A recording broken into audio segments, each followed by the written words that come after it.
Welcome to our channel WB competitive exam preparation.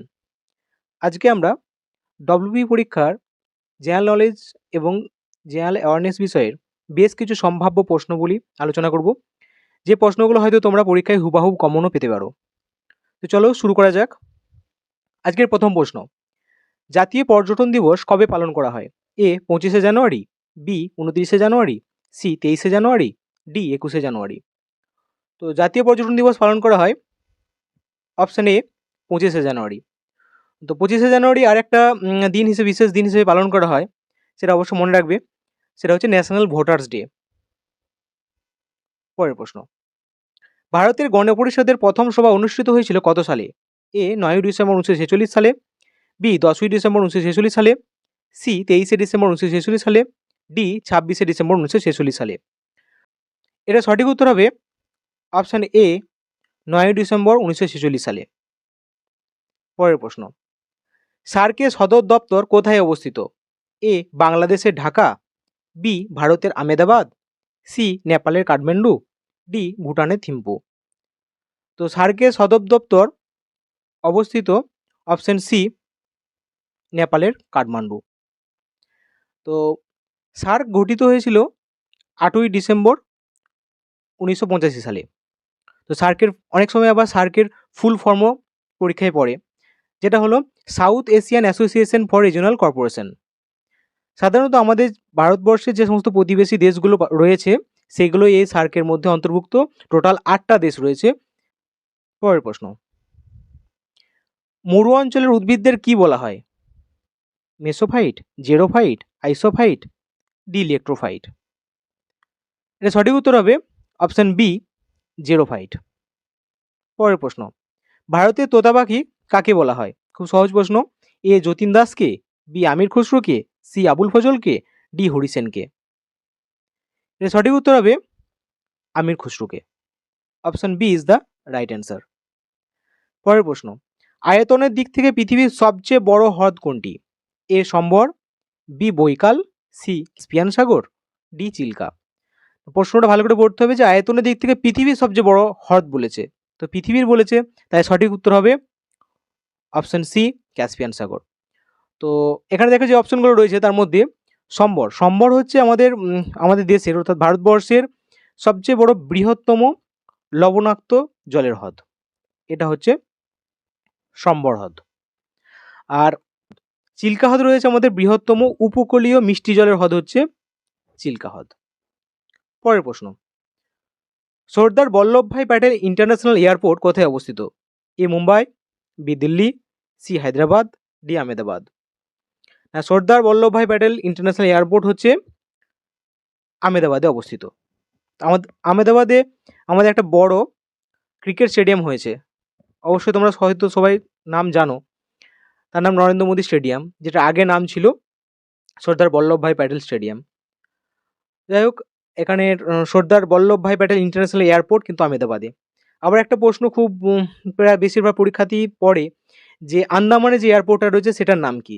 বীর Savarkar international airport, সেটার নাম বীর সাভারকার ইন্টারন্যাশনাল এয়ারপোর্ট। খুব ইম্পর্টেন্ট প্রশ্ন। পরের প্রশ্ন, এনটিপিসি কত সালে স্থাপিত হয়? এ 1970, বি 1949, সি 1975, ডি 1980। এটা সঠিক উত্তর হবে অপশন সি 1975। পরের প্রশ্ন, কোন আলোর তরঙ্গদৈর্ঘ্য সবচেয়ে কম? এ লাল, বি বেগুনি, সি সাদা, ডি হলুদ।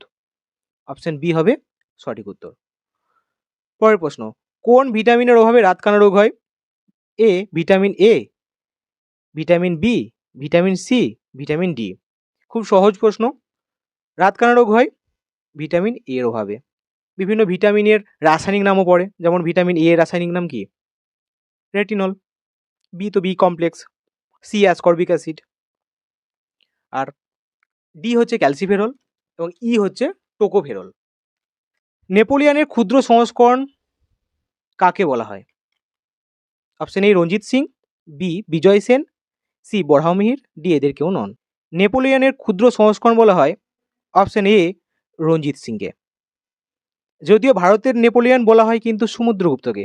অবশ্যই প্রশ্নটা ভালো করে পড়তে হবে, ভুল হওয়ার সম্ভাবনা থেকে যায় একটা। যে ভারতের নেপোলিয়ান কিন্তু সমুদ্রগুপ্ত, আর নেপোলিয়ানের ক্ষুদ্র সংস্করণ হচ্ছে রঞ্জিত সিং। পরের প্রশ্ন, দি অ্যাসিয়াটিক সোসাইটি কবে প্রতিষ্ঠিত হয়? এ 1784, বি 1785, সি 1786 সালে, ডি 1787 সালে। এশিয়াটিক সোসাইটি প্রতিষ্ঠা করেন sir William Jones. Option A 1784 সালে। পরের প্রশ্ন, 2026 সালে কমনওয়েলথ গেমস কোথায় অনুষ্ঠিত হবে? এ ভিক্টোরিয়া অস্ট্রেলিয়াতে, বি বার্মিংহাম ইংল্যান্ডে, সি গ্লাসগো স্কটল্যান্ডে, অপশন ডি নিউজিল্যান্ডে। এই ধরনের কোশ্চেন অনেক সময় পড়ে যে অলিম্পিক বা কমনওয়েলথ বা এশিয়ান গেমস সামনের কোথায় হবে। তো এটা বলেছে 2026 সালে কমনওয়েলথ গেমস কোথায় হবে। এটা সঠিক উত্তর হবে অপশান এ ভিক্টোরিয়া অস্ট্রেলিয়াতে। তো আবার এরকমও পড়তে পারে যে 4 বছর ছাড়া কমনওয়েলথ গেম হয়, তো 26 থেকে 4 বছর মানে 2022 সালে, মানে আগের বছর কমনওয়েলথ গেমস কোথায় হয়েছিল? আগের বছর কমনওয়েলথ গেমস হয়েছিল বার্মিংহাম ইংল্যান্ডে হয়েছিল। আবার এরকমও পড়ে যে 2030 সালে কমনওয়েলথ গেম কোথায় অনুষ্ঠিত হবে? তো সেটা হবে হ্যামিল্টন কানাডাতে, কিন্তু 2026 সালে হবে ভিক্টোরিয়া অস্ট্রেলিয়াতে। Option A is the right answer. পরের প্রশ্ন, ভারতীয় মহাকাশ গবেষণার জনক কে? A Vikram Sarabhai, B Rakesh Sharma, C Ashutosh Barma, D Mohan Pande. ভারতের মহাকাশ গবেষণার জনক হলেন অবশ্যই বিক্রম সারাভাই। তোমরা যদি কেউ রকেটারি ওয়েব সিরিজটা দেখে না থেকে থাকো, অবশ্যই দেখতে পারো। এটা একটা শিক্ষামূলক ওয়েব সিরিজ, এবং সেখানে তোমরা দেখতে পাবে যে এপিজে আব্দুল কালাম বা বিক্রম সারাভাই বা হোমি ভাবা, এদের যে সম্পর্ক বা এদের যে সেই সময়ের কাহিনীর প্রেক্ষাপটকে তুলে ধরা হয়েছে এই রকেটারিতে, অবশ্যই দেখে নিতে পারো যদি তোমাদের ইচ্ছে করে। তো পরের প্রশ্ন, প্রথম ভারতীয় মহাকাশচারীর নাম কি? A Rakesh Sharma, B Ravish Malhotra, C Vikram Ambalal, D Rakesh Roshan. D অপশনটা যদি আমি অনুপ্রাণিত হয়েই লিখেছি, তোমরা আবার অনুপ্রাণিত হয়ে যেও না জানো। তো এটা সঠিক উত্তর হবে অবশ্যই অপশন এ রাকেশ শর্মা, যে রাশিয়ার সহযোগিতায় প্রথম মহাকাশে গিয়েছিলেন, চাঁদে নয় কিন্তু। পরের প্রশ্ন, বৃক্ষের বয়স কিভাবে নির্ধারণ করা যায়? এ পাতার সংখ্যা গণনা করে, বি বৃক্ষের আকার পরিমাপ করে, সি কাণ্ডে বর্তমান বলয়ের সংখ্যা গণনা করে, ডি শাখার সংখ্যা গণনা করে। তো বলয়, যেটা বৃক্ষের বলয়, গাছটাকে কাণ্ডটাকে কাটলে যে গোল গোল চাকার মতো যে দাগগুলো দেখা যায় সেটাকে বলয় বলে, সেটা অনুযায়ী আমাদের বয়স নির্ধারণ করা হয়। তোমরা অনেকে হয়তো জানো সেটা। তো এটা সঠিক উত্তর হবে অপশন সি, কাণ্ডে বর্তমান বলয়ের সংখ্যা গণনা করে। পরের প্রশ্ন, ভারতবর্ষে কবে প্রথম নতুন উদারনৈতিক শিল্প পলিসি প্রবর্তিত হয়? এ 1991 সালে, বি 1996 সালে, সি 1994 সালে, অপশন ডি 1995 সালে। তো উদারনৈতিক শিল্প পলিসি প্রথম চালু হয় অপশন এ 1991 সালে। এই পলিসি সম্পর্কে কিছু বলি। এই পলিসিটা এলপিজি পলিসি নামে পরিচিত। এলপিজি মানে লিবারাইজেশন, প্রাইভেটাইজেশন এবং গ্লোবালাইজেশন। 1991 সালে তখনকার তৎকালীন প্রধানমন্ত্রী ছিলেন নরসিংহা রাও। এটা অনেক সময় পরীক্ষায় পড়ে, বা সেই সময়ের ফাইন্যান্স মিনিস্টার কে ছিলেন? অবশ্যই ডক্টর মনমোহন সিং। এগুলো খুবই পড়ে এই ধরনের প্রশ্নগুলো পরীক্ষাতে, তোমরা হয়তো দেখে থাকবে। তো পরের প্রশ্ন, ভাকরানাগাল, দামোদর ভ্যালি ইত্যাদি যে প্রকল্পগুলো, যে ডিভিসি, ভাকরানাগাল ড্যাম, যে হাইড্রো প্রজেক্ট, কোন যোজনাতে গ্রহণ করা হয়েছিল? এ প্রথম পঞ্চবার্ষিকী যোজনা, বি দ্বিতীয় পঞ্চবার্ষিকী যোজনা, সি তৃতীয় পঞ্চবার্ষিকী যোজনা, ডি চতুর্থ পঞ্চবার্ষিকী যোজনা। তো অবশ্যই এটা সঠিক উত্তর হবে অপশন এ, প্রথম পঞ্চবার্ষিকী যোজনা। পরের প্রশ্ন, 15ই আগস্ট ভারতের সাথে আর কোন দেশ স্বাধীনতা লাভ করেছিল? খুব মজাদার প্রশ্ন একটা। তো অপশন এ পাকিস্তান, বি চীন, C south Korea, D Indonesia. তো অনেকেই ভুল করবে যে ভারত বিভক্ত হয়ে ভারত আর পাকিস্তান হয়েছিল, তাই অনেকে মনে করবে যে না পাকিস্তান হয়তো ভারতের সাথে স্বাধীনতা লাভ করেছিল, কিন্তু তা নয়। ভারত পাকিস্তানের একদিন পরে, অর্থাৎ ভারত 15ই আগস্ট স্বাধীনতা লাভ করেছিল, কিন্তু পাকিস্তান স্বাধীনতা লাভ করেছিল 14ই আগস্ট। তো এটা সঠিক উত্তর হবে অপশন সি, সাউথ কোরিয়া। পরের প্রশ্ন, বীরবল ছদ্মনাম পরিচিত কে? A Pyarichand Mitra, B Rajshekhar Basu, C Pramatha Chaudhuri, D Purnendu Patri. তো বীরবল ছদ্মনামে পরিচিত হচ্ছে অপশন সি প্রমথ চৌধুরী। পরের প্রশ্ন, মোপলা উপজাতি কোন রাজ্যে দেখতে পাওয়া যায়?